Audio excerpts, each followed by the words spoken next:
Wala nang intro-intro. Simulan na natin. Nang mapagtanto niyang wala nang bakas ang mga aswang sa paligid, nagpatuloy siya sa pagbagtas sa daan patungo sa bundok na kanyang napuntahan. Ito ang unang pagkakataon na umakyat doon si Chris. Pero hindi naman siya natatakot dahil alam niyang may tutulong sa kanya sa obrang kanyang ginawa. Marami siyang nakitang kakaiba sa lugar.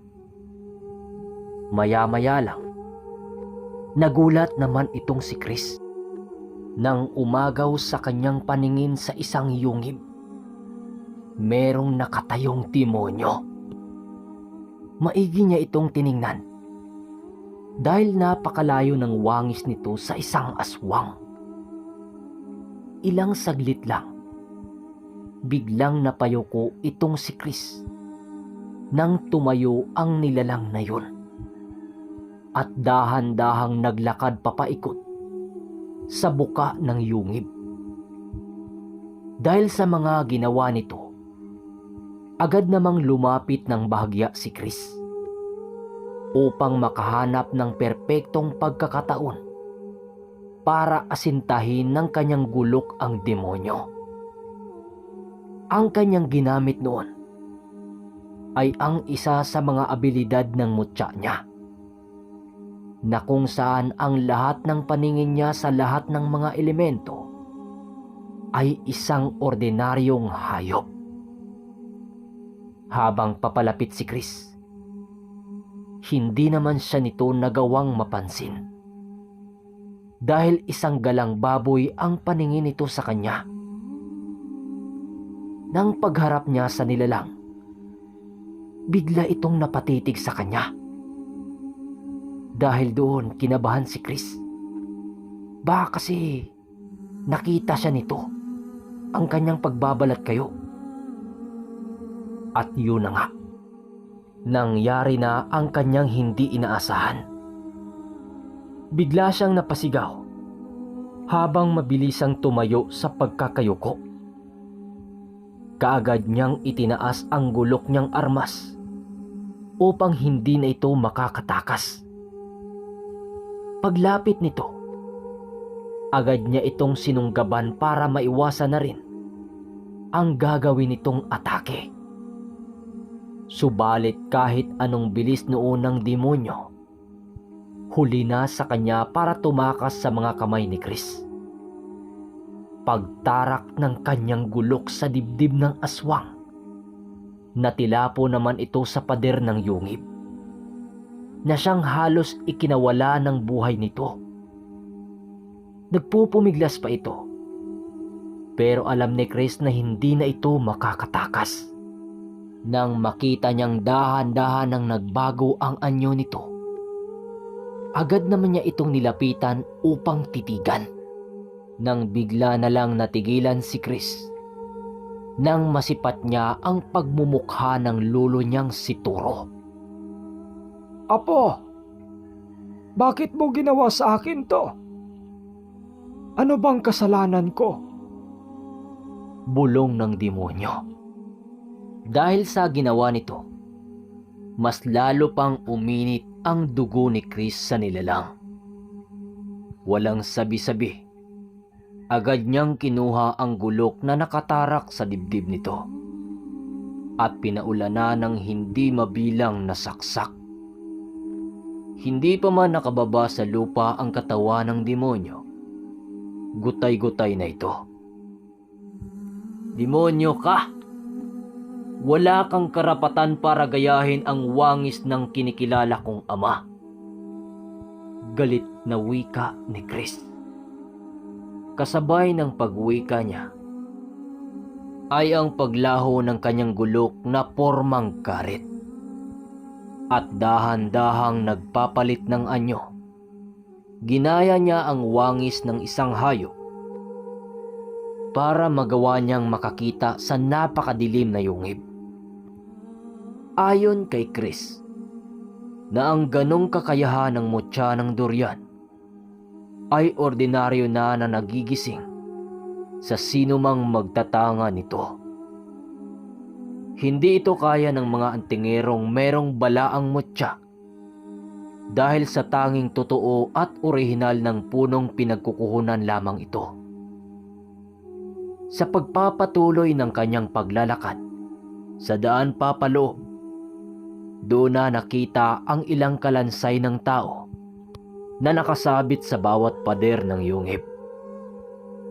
Maya-maya lang ay bigla namang nagulat itong si Chris nang makita niya ang isang pader ng kuweba na merong malapad na lugar. Sa gitna ng bahagi nito ay meron siyang nakikitang mga nakaupo malapit sa sulong nagbibigay liwanag. Sa pagpapatuloy ng pagmamasid niya sa lugar, doon niya nakita ang isang babaeng nakaupo sa isang batong bangko na parang isang trono kung iyong titigan. Dahil sa kanyang mga nakita, doon na pag-alaman ng nilalang na yon ang tinutukoy ng reyna ng mga aswang. Ilang saglit lang, naglalakad na nga itong si Chris papalapit sa mga ito, na tila walang takot na nararamdaman. Pag-apak niya sa lugar na kinaroroonan ng mga ito, dahan-dahan naman niyang tinanggal ang mga sabulag na nakakapit sa kanyang katawan. Dahilan para magawa siya nitong makita. Pagtayo niya sa harapan ng mga ito, laking gulat na lamang ng mga ito sa kanilang mga nakikita. Maging ang reyna ng mga sinasabing aswang ay napatayo nang makita nilang biglang lumitaw si Chris sa kanilang harapan. Matapos ang mga pangyayari, tuluyan ang nagsisialulungan ang mga aswang na nasa paligid. Naglakad na rin ang reyna papalapit sa kanya na tila may sasabihin. Anong ginagawa mo rito, tao? Paano ka nakapasok rito? Paano mo napaslang ang bantay na dyablo? Pasigaw na sabi ng reyna habang unti-unting lumapit kay Chris. Itong si Chris naman ay naghahanda na siya at hinawakan na ang mutya niyang tangan. Huwag ka nang lumapit sa akin, bruha. Ikaw din. Baka malusaw ka. Paalala nitong si Chris paglapit niya sa reyna. Matapos niyang sabihin ang mga kataga, bigla namang nagsisitawanan ang mga gabunan nitong nagbabantay sa paligid. Ayon kay Chris, nasa humigit 10 ang bilang ng mga ito. Bukod pa sa reyna na yon, lahat ng mga ito ay nagtatanga ng lihim na aral sa kaliwa na siyang nakakapingilabot. Nang biglang magwika ang isang gabunang lalaki sa wikang wala sa mga tao. Sa mga antingero, naiintindihan nila ito. Pero isasalin na lang natin sa Tagalog. Baka hindi mo pa alam, iho, na ang lugar na ito ay hindi nasakop sa kapangyarihan ng Panginoong kinikilala mo. Maaring nakapasok ka rito dahil hindi ka natunugan ng bantay na dyablo. Alam mo bang napakasaya namin ngayon? Pagkain na mismo ang lumalapit sa amin. Wika nito, sabay hagalpak sa kakatawa. Nang marinig ito ni Chris, napawika siya ng, yun bang diablong nagbabantay sa labas ang tinutukoy mo? Patay na yon. Masyadong mahinang nilalang ang napag-utusan niyong magbantay. Hindi man lang ako binigyan ng nakakapanabik na laban. Nang sabihin niya ang nakakaasar na wika, ay ang paghawak niya sa mutya, kung kaya't biglang kumalat ang oras sa paligid na galing sa kanyang tangan. Dahil doon kinakabahan ang mga gabunan, maging ang kanilang mga reyna noon na paatras dahil sa presensyang pinapamalas ni Chris.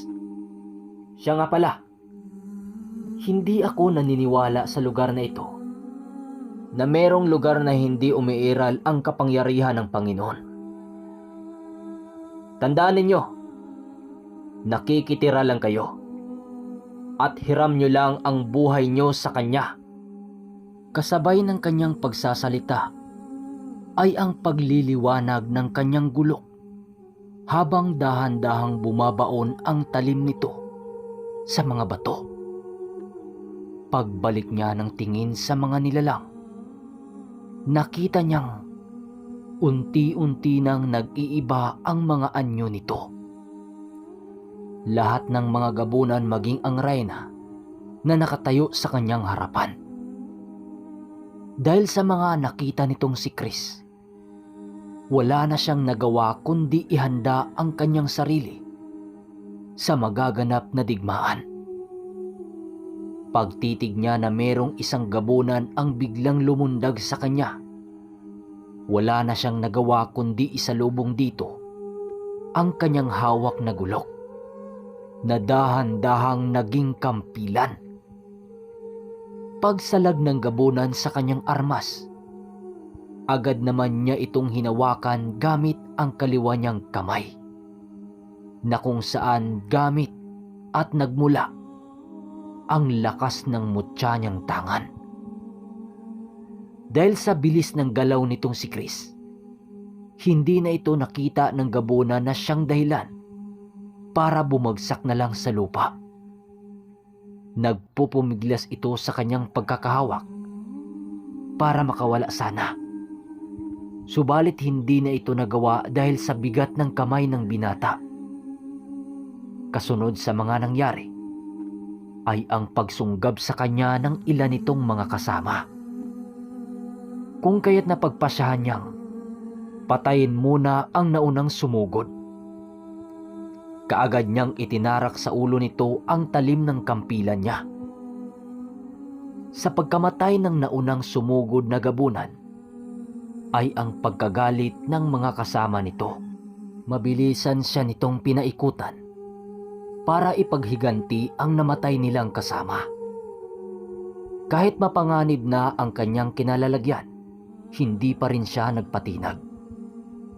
Pagsunggab ng mga ito, mabilisan naman niya itong nasalag gamit ang kanyang karet. Sa lahat na ginawang pag-atake ng mga ito, walang nakalusot sa kanyang katawan. Dahil dito, parihong nagulat ang mga gabunan. Nang malaman ng mga gabunan na hindi nila kayang tingnan si Chris ng sabay-sabay, mabilisan itong umatras na tila nag-iisip sa susunod nilang gagawin. Dahil sa ginawa ng mga gabunang kalaban, wala na rin siyang nagawa kundi umatake na rin sa mga kalaban na yon. Pagtakbo niya papalapit sa mga kalaban niya, nagtaka naman siya dahil nagsisipulasan ang mga ito. Pagtitig niya sa kanyang hawak na kampilan, doon niya nakita ang pagliyab nito dahil bumabaon pala ito sa mga bato habang siya'y nananakbo. Kahit nakita na ng mga ito ang nakapangilabot na pangyayari, meron pa ring isang naglakas loob na harangin siya. Pero walang nagtagumpay sa mga ito dahil sa lakas na kapangyarihan na tangan-tangan ni Chris. Paghataw niya ng kampilan sa balikat ng gabunang yon, bahagyang nagsisiilangan ang mga kalaban habang nag-aangil dahil yumanig ang paligid dahilan ng paglaglagan ng mga bato. Dahil sa mga pangyayari, agad namang nagpalit anyo ang reyna ng mga ito para makisali sa digmaan. Sa pagpapalit anyo ng reyna, Doon nakita nitong si Chris ang wangis nito. Bigla itong tinubuan ng mga pakpak, subalit malayong malayo sa pakpak ng isang aswang. 4 ang pakpak nito na para bang pakpak ng isang paru-parong itim. Alam ni Chris na sinapian ito ng malakas na uri ng demonyo, kaya matapos niya itong makita, agad niyang nabasa ang sitwasyon na doon na magsisimula ang totoong laban. Pagsugod ng reyna ng mga aswang.